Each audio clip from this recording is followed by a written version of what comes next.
And then over the past 4 years, every year, some part of that original model is just like broken off to the point where I'm like, oh, wait, I am actually doing what I originally wanted to do. Yeah.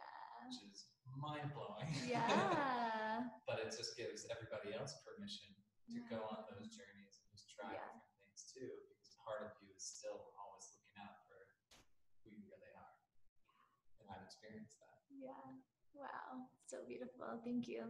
Thank you. Thank you for your incredible work. And I know that you're being of service to so many souls, maybe more than you're even aware of. You know, I know that when you are seeking to be really in alignment as you are with this deep sense of service and purpose, that you want to help illuminate, you know, in other people's lives and really embody this sense of authenticity and just truth in your life. It's like you create this ripple just energetically in every interaction you have. You know, you can't help but ignite people, even if they're not aware of it. You know, it's like there's an exchange happening, and it's so important to acknowledge ourselves for that. Absolutely. Yeah. Absolutely. And as you mentioned before, there's such immense value in knowing who you are and what you offer first before you can offer anything to others. So I think that's why you and I are effective at what we do, and we're clear on what we do, because we're clear on who we are. That's right. So, yeah, instead of the reverse, which I tried for a long time, was like, well, let me just try all this stuff. Do you guys like it yet? Okay, but do I like it based on if you like it? Like, oh my God, the whole empath mess. Right. That's why you wrote that book. I know. Always serving out my own medicine. I mean, that was the book I wish I had when I was 13. You know, that was like, I'm sure a lot of your writing is like the similar feeling of what writing. Don't we all tell the story that we wish we had heard when we were little? You know, at some level, like, that's really what it was, you know. And then the next book will be for me when I was like 21 and so on. So you know, we are, I think, coming to a close of our quantum share. I would love to, my last question for you is to ask, and I don't ask this of everyone, but I'm really inspired to hear what you have to share to this end. As someone who's like clearly on this awesome consciousness evolution journey and, you know, feeling extremely activated in your life and growing and supporting other people similarly, who are some of the teachers and guides, mentors that you look to for like inspiration, support, you know, in your journey, whether that's like authors, other podcasts, you know, other people that our visionary souls family can maybe tune in with? Sure. Well, definitely, actually more recently, I have been consuming a ton of Tony Robbins stuff. Oh, cool. Which is really cool. And he's great. He and I, hopefully he's okay with me saying this, but he and I do a very similar work. Well, the question you asked is literally something I saw a friend post on Instagram, like, who did you have to be for your parents to love you? Same thing. Exactly. Yeah. And like he goes a little bit deeper than that. And his first main question is, whose love did you crave growing up? Yeah. Because that leads to the next question. Like, okay, so you craved your father's love. Who did you have to be for your father? Yeah. And then it just goes from there. Yeah. So I loved that, and it's so powerful. Just of how quickly it cuts to the core of your patterns in life. So have you been to one of his events? I have. Yeah, you were just going to say that. Recently. Really? Where did you go? Did you go to UPW? No, I went to Business Mastery. Oh, how was Las it? Vegas. Oh it was my amazing. God. I'm actually going to go see him speak again back in Las Vegas next month with Gary Vaynerchuk. Oh, cool. So I've been consuming a lot of his stuff, a lot of his podcasts and things, and like random podcasts here and there. But yeah, I'd say that I've been focusing a lot on his stuff. Cool. Just because his and my work align so much. Yeah. That anything I'm learning from him confirms what I'm doing, and I immediately apply it. Awesome. I've just noticed that for the past year, it's been most powerful. You see yourself like with the headset on the stage, like giving people the shakedown? I would like to. Yeah, yes. Totally. The friend who I mentioned to you, the other colleague who I actually used to work with, his name's Brian Carberry. Quick little shout out to him. What's up, Brian? And he's a coach in Colorado. Cool. He and I have been discussing possibilities of collaborating and ultimately doing retreats. Yes, like hell yes. So I'm much more in line with like doing retreats and bringing people like yourself I'm ready when you are. Just let me know when you would like me to show up, and I will be there. I'm just dropping it out there that I've always wanted to go to Bali, so you're invited anytime. Come on over for New Year's. But those are definitely the ways that I would love to go. I love teaching. I've taught a course before, so. Cool. What's your favorite book? I would say the first one that comes to mind is Ishmael. Oh, wow. Are you familiar with it? Yeah. Okay. It's been on my bookshelf never read it though. I think my brother has it. I'm like, there's that book on the shelf. I look at it sometimes. It's even powerful like that, I'm sure. I get a direct transmission just like looking at it, just like absorb. Yeah, exactly. It's fascinating. It talks a lot about what we talked about just like the evolution of the world, the origin of the universe, and what life is all about. Yeah, so I probably already got it. I don't need to read it. Yeah. It's awesome. Yeah, I've read it like 3 or 4 times, and every time I pick up on something else, which is really cool. I hear that. Cool. Thank you. You're welcome. Amazing. And for everybody tuning in, I'll drop all of Taylor's amazing contact info so you can stalk him and subscribe to your blog and all your good future new videos. And I just updated my website. Yes, cool. I challenge you to do like a live stream from the Tony Robbins event and just be like super amped and like just share it with us. Okay. Yeah. Okay, cool. I haven't been to, I feel like I'll be at Youth Unleash the Power Within at some point, sometime. I'd like to be invited. Yeah, I'm just putting that out there. That's also like a deep core wound I have. Like I want to be invited to everything. It's just, even if I don't want to go, just so that I know that you want me there, and then I can say no. Like that's like a deep. You did mention to me. Hold on. Even though it's coming out of that drive, that need to be wanted. Yep. You did tell me that you've been invited to a lot of things. I have. It's great. So. Yep. Gotta celebrate that. Manifestation. Thank you for that reflection, coach. You're welcome. I'll send you a bill. So good. So thank you so much for having me, and to all of your viewers and listeners. This has been a true pleasure. So yay! Thank you so much. So grateful. And as always, beautiful tribe. Love you so much. And go ahead and send me a message, send me an email, hit me up on social media. Let me know if anything we jammed on in this episode was particularly useful or activating. If you have more questions, we'll have both of our contact info obviously in the notes. Like, please reach out, and we're here to support you. We're here to help. We're here to really, go as deep as we can possibly go into some of these really big questions that, I personally feel like we need to shine the light on more fully, more and more and more. And it's been so beautiful. I'm like so lit up for the rest of my day, and this is my favorite thing to do ever. So love you all so much, and I'll see you next week. Bye-bye.